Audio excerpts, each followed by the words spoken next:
Well, well, well. Welcome back, my friends. Let me just get into a comfortable position right now. Okay. Be welcome to my channel once more. Once again.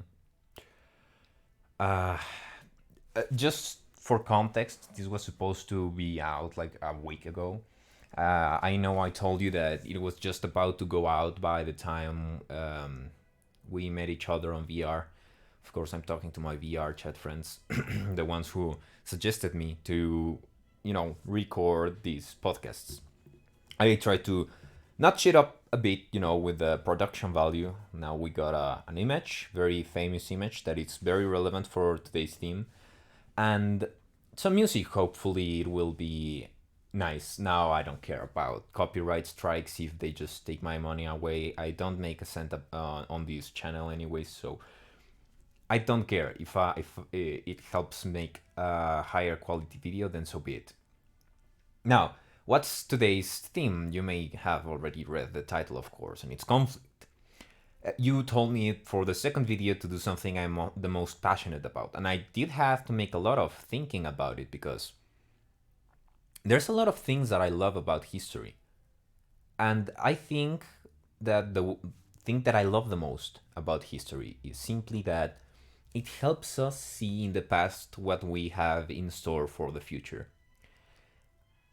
Now, some people may think that that's a blasphemy. Of course, the most modernistic, the most postmodern thinkers would say that we are above the past. But we simply aren't. And many thinkers also thought that, and they were dead wrong. Dead wrong. And that's a pun very deliberately used because their hubris costed many, many lives. Now, it is very unfortunate that these things happen over and over and over again. Wars and the betrayals and the political scheming. But that's simply our nature. We cannot escape it. Ever since modernism has taken hold of our schools of thought, we have developed this constructivist manner of thinking in which we think we can modify any and everything about our own nature. But that's simply not the case. There are some pre-written rules in our hard drives, if you will, that helps us behave according to our biological needs. Ironically, in the most scientific and materialistic era, we thought of ourselves as gods above matter, but we are not gods above matter. We are, after all, animals. And even animals have to eat. And animals have needs. And if they don't get their needs, they become more and more animalistic. Now, this is a grim reminder of what we are heading on. Maybe some on the Discord may have already read and seen some of the things that I have been unearthing recently. The conspiracies, if you will, which are not conspiracies at all, because there is proof that this has happened and it will happen and it is happening currently. What I'm talking about is, of course, the current situation with Russia and Ukraine. I'm not gonna get into who has the right and who has the wrong.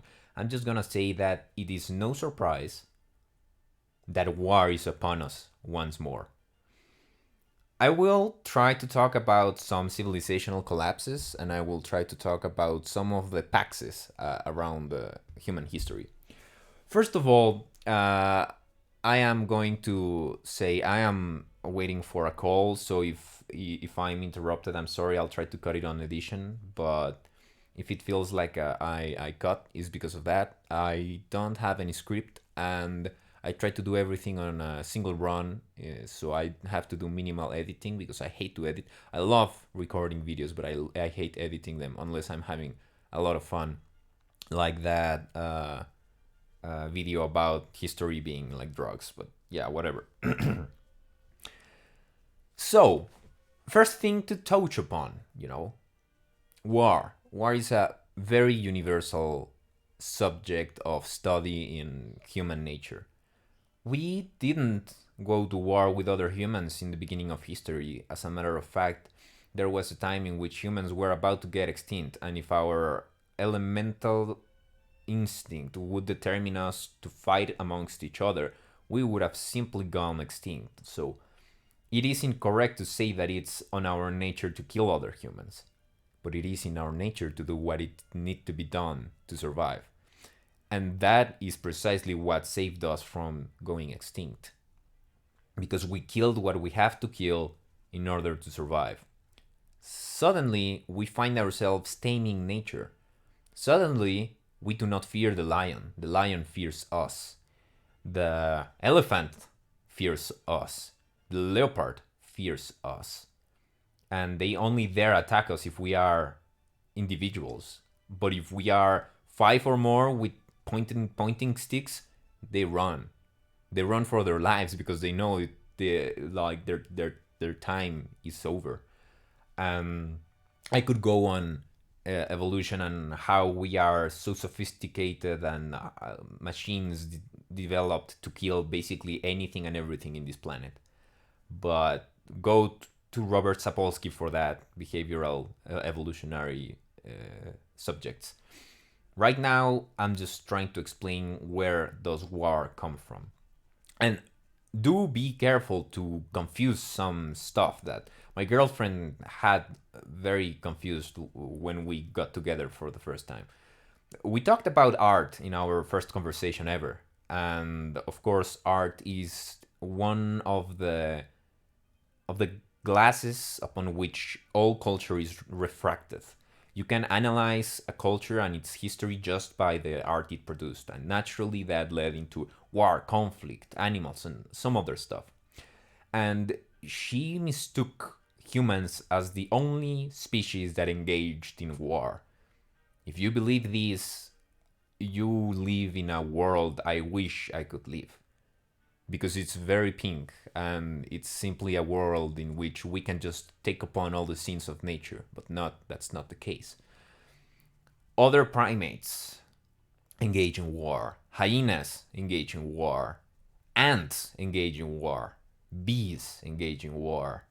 Basically, every and any species under the right circumstance engages in war against its own kind.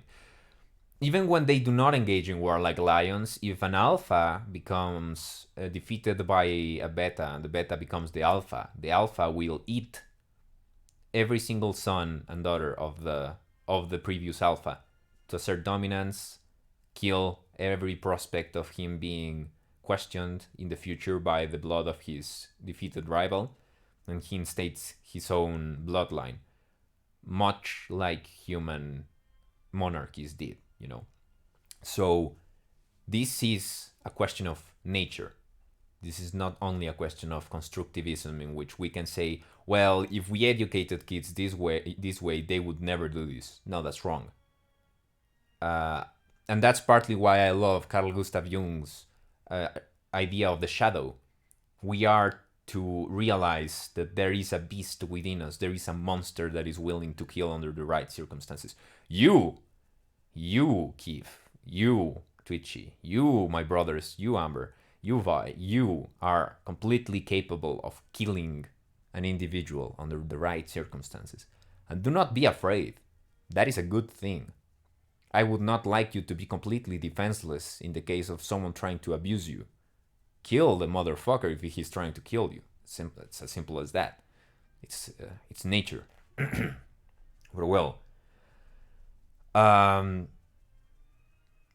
my good brothers, this is just where violence comes from, where conflict comes from, because there is one universal reality of history, not only human history but all history. Conflict and violence are prevalent, and pain is prevalent. Basically, all civilizations, philosophies, and religions are trying to make sense out of the pain that we constantly feel in our lives. You're not alone on your pain. Every single other human is trying to explain to themselves, what the fuck is this shit? Why am I feeling like that? Do I really need to feel like this? Can I just avoid feeling like this? And the simple answer is no. No, pain is a necessary thing on our existence. and it's a necessary part of the process of evolution, as painful as it may be, you know. Now, of course, there are also periods of peace, you know. There has been the bronze pacts, which I will explain in a short while because it's technically not an academic term. There is the Greek Pax, as brief as it was, the Pax Romana, the Pax Britannica, the Pax Americana. There are actually two Pax Americanas. And yeah, basically, there have been periods of peace in which civilizations just lay down their arms and live in an unparalleled period of prosperity. But it never lasts for long. As a matter of fact, we are living through the second Pax Americana, and it's the longest Pax ever in human history. And it's going down the shitter, and it's not going to come back in a long while. And who knows who's gonna be the responsible for the next Pax? I even doubt that it's going to be the Americans for their Caesarist tendencies, which I will also explain down the road. Now, the Bronze Pax was basically a peace period in which the major states of the Bronze Age were, well, at peace. I'll explain. If you can grab yourself a map of the Bronze Age, it would be very much easier for you to understand. Now, if you did, you will find that there are four major powers: the Hittites in modern day Turkey, the Babylonians in modern day Iran, and a lot more, you know, because they're empires. The Minoans in modern day Crete, I believe it's the name of the island, just south of Greece, the Balkans, and of course Egypt. Now there are other two civilizations that will not be counting for now because they had very limited contact with these four civilizations. That is the Indus Valley civilization and the Chinese civilization. Now these four primary civilizations were all trying to trade with each other in order for them to get their bureaucracies and their plutocracies and their monarchies working, you know. Because bronze, if you do not know, it's a composite material. It's a metal that you obtain from tin and copper. And not all of those empires were able to obtain copper. And not all of those empires were able to obtain tin. And not all of those empires were able to obtain food in the sufficient amounts to make their peoples happy, you know. So they would, of course, trade and create the first ever semi-globalized economy in which they were at peace, an armed peace nonetheless, but a peace amongst each other, just so they could all trade in order to maintain their order, their policing with enough bronze, and maintain their populace with enough food. But then suddenly something changed, something shifted. Now, we don't know exactly. We have many theories, and the main theory I have heard of is that a supervolcano exploded, and that the gas on the atmosphere shifted the climate in such a way that it created a massive drought and the worst season ever for those empires. Not only for those empires, it basically did the same for the whole Earth, as we will soon find out. Overnight, two of these four empires were completely collapsed, out of the map. Overnight. Some attribute this to the famine, but the Egyptians tells us another story for themselves, which is they were invaded by the Sea Peoples. Now, the Sea Peoples, if you are looking at the map, may refer to someone coming from the Mediterranean, because we are told by the Egyptians that the battles were taken on the Nile Delta, so it must come from the Mediterranean, yes or yes. So these Sea People may be people from modern day Morocco, Spain, Italy, you know, people from Europe in general. And the sea peoples were a conglomeration of different peoples. They were all talked in different languages and they were all of different compositions. So we don't need to be left to guess from where do these people come from. We know that they were Europeans and North Africans that were trying to move to better places.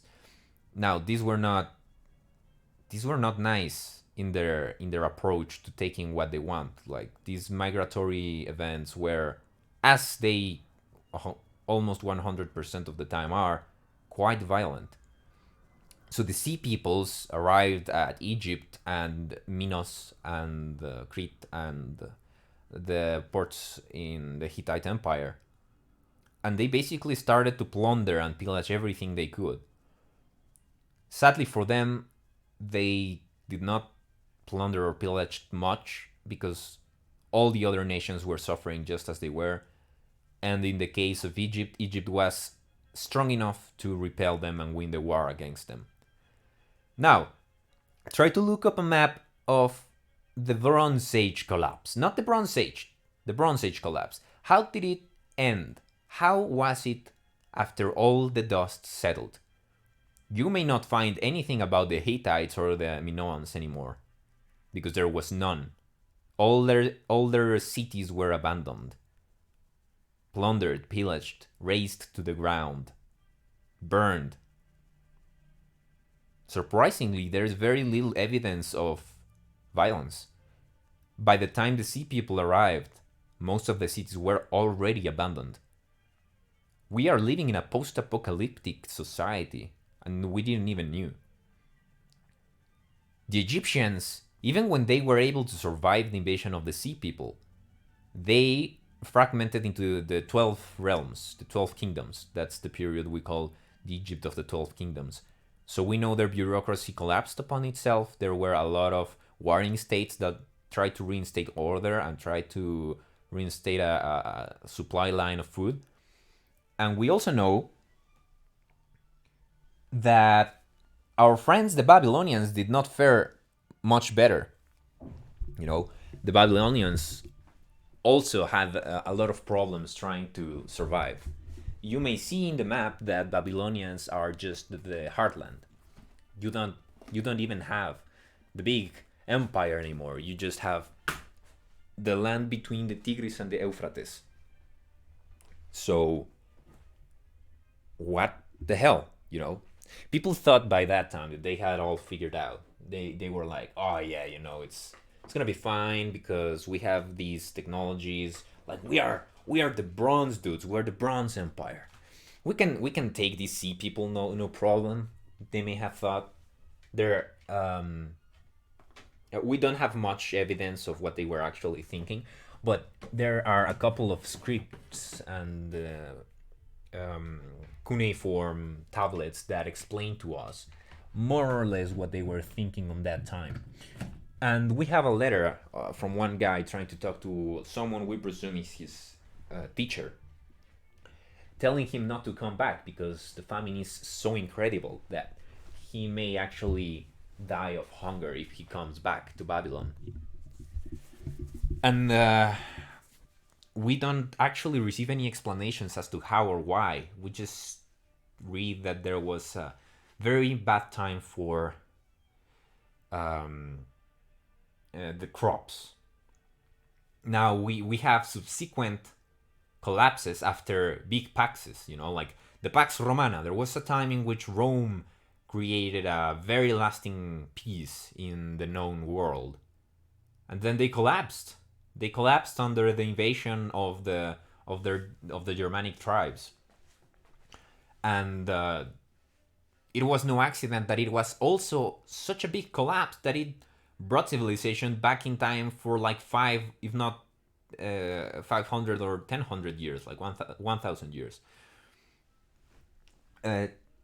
In the Bronze Age, we were as a humanity entering the Iron Age, so it was a great leap forward. And actually, iron casting was one of the things that brought the Bronze Age empires to their knees as well, because barbarians were suddenly armed with iron tools, which were far superior to the Bronze Age tools. But now we have the Roman example, in which we all know a bit of Rome. We see them with their funny military hats with their red plumes and shit. We know the Lorica segmentata, so famous, the steel plated armor. To put you into perspective, that steel plated armor was so effective and so good. Not a better armor was created up until probably the 13th or 14th century. So if you count the last time someone ever created a Lorica segmentata and the first time we create like a partial plate armor in the Middle Ages, that's a long fucking way. That's a long fucking way. You needed so much resources, skill, and technology to create an armor such as that. That after the Roman collapse, we completely forgot about that.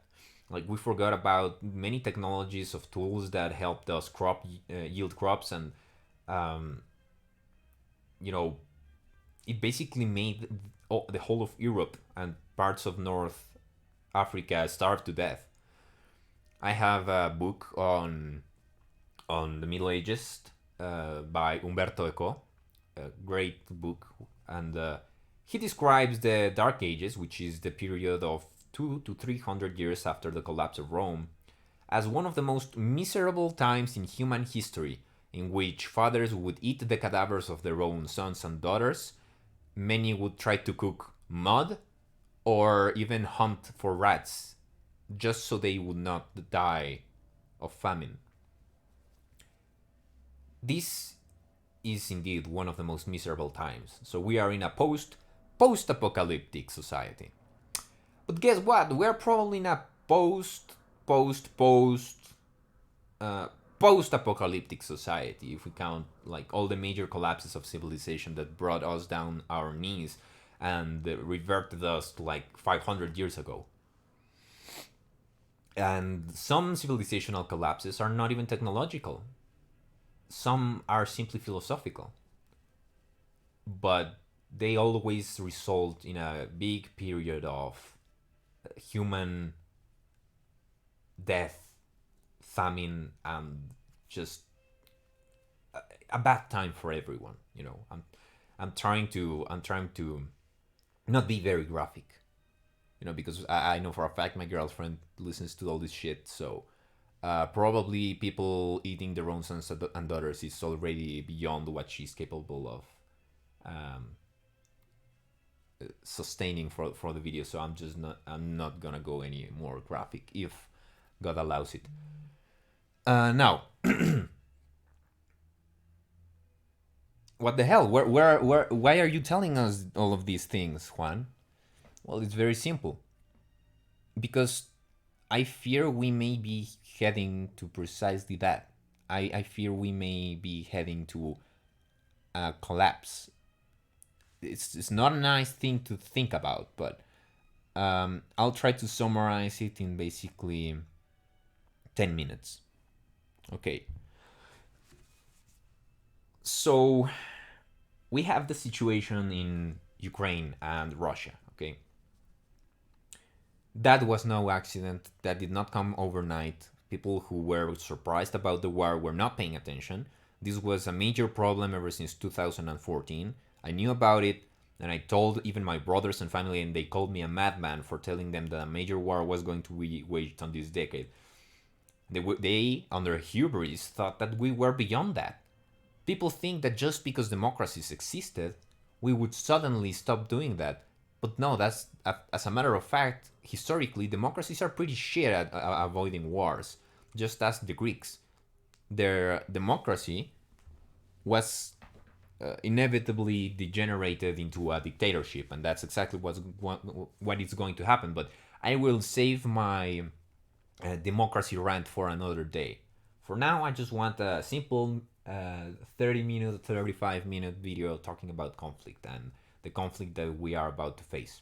Okay, I do this because I think that the primary targets of this video, all my friends, deserve to know all of this, understand where it comes from, what has happened, and with what will happen.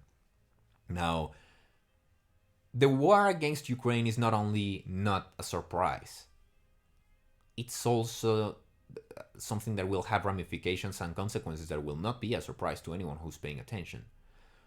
Ukraine is the breadbasket of the third world, or was the breadbasket of the third world, because they are not shipping grain anymore because they are at war, and because Russia is intercepting as many ships as they can possibly intercept in the sea. One of the major targets have been Ukrainian ports, as a matter of fact. So this means that the third world is probably going to starve in the next winter, in this winter and the next winter. Not only that, we have problems with gasoline. The gas prices are up, and that's no accident. That's basically the tool that Russia has been using and weaponized against Europe for a long time so they would not intervene. Now, this means that, first of all, the Pax Americana is over. It was over for some years now because Russia has been waging wars. It's just that we are so hypocritical and self centered that we thought that it was a bad thing just because he was, like, Russia was invading a European country now. But Russia, just take a good look at the history of Putin's Russia invading other countries, and you will see this is no new thing. This is nothing new. This is nothing to be surprised. We were simply not paying enough attention. And not only that, we have the worst drought in China in over 100 years. We are engaged in a major economic war. Just some days ago, USA pulled all their engineers from China so they would stop all chip manufacturing. This means computers are going to get very expensive in the next years, probably next weeks. China is heading for a major economic collapse and a major famine. They're holding all their grain for themselves, and China also was one of the biggest exporters for the third world. Some countries in the first world will have it better.